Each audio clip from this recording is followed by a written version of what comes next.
అందరికీ నమస్కారం. అయ్యప్ప స్వామి భక్తులు ముఖ్యంగా మన దక్షిణాది రాష్ట్రాల నుండి ఈ సమయంలో పెద్ద ఎత్తున మాల ధరించి పవిత్ర దీక్ష చేపట్టి శబరిమల వెళ్లి ఆ స్వామి వారిని దర్శనం చేసుకుంటారు. కిందటి సంవత్సరం కేంద్ర మంత్రిగా నేను బాధ్యతలు స్వీకరించిన తర్వాత విమానంలో ప్రయాణం చేసే అయ్యప్ప స్వామి భక్తుల సమస్యలు నా దృష్టికి వచ్చాయి.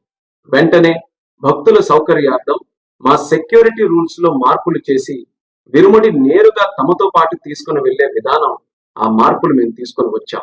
ఈ సంవత్సరం కూడా అదే విధంగా అయ్యప్ప స్వామి భక్తులు ప్రయాణం చేసేటప్పుడు వాళ్ళ తాలూకా విరుముడి నేరుగా వాళ్ళతో పాటే ఫ్లైట్ లో తీసుకొని వెళ్లేటటువంటి సౌకర్యం మేము కల్పిస్తున్నాం. ఇది తక్షణం ఈ రోజు నుండి జనవరి 20 తేదీ వరకు అమల్లో ఉంటుంది. అంటే మండలం నుంచి మకర విలక్కు కాలం వరకు కూడా ఈ సౌకర్యం అయ్యప్ప స్వామి భక్తుల్ని దృష్టిలో పెట్టుకొని కల్పించడం జరుగుతుంది. ఈ కూటమి ప్రభుత్వం దేశ ఆచార సాంప్రదాయాలకు, భక్తుల మనోభావాలకు అత్యంత ప్రాధాన్యతనిస్తుంది. అందుకే ఎవరికి ఇబ్బంది కలగకుండా ఉండాలనే ఆలోచనతో భద్రతా నియమాలు పాటిస్తూ మా మినిస్ట్రీ ఆఫ్ సివిల్ ఏవియేషన్ ద్వారా ఈ నిర్ణయం మేము తీసుకున్నాం. దీన్ని భక్తులందరూ కూడా సద్వినియోగం చేసుకుంటారని, మీ అయ్యప్ప స్వామి దీక్ష విజయవంతంగా జరగాలని, స్వామి తాలూకు ఆశీస్సులు పొంది అందరికీ కూడా మంచి జరగాలని ఈ సందర్భంగా కోరుకుంటున్నాను. నమస్కారం. ఓం స్వామియే శరణమయ్యప్ప.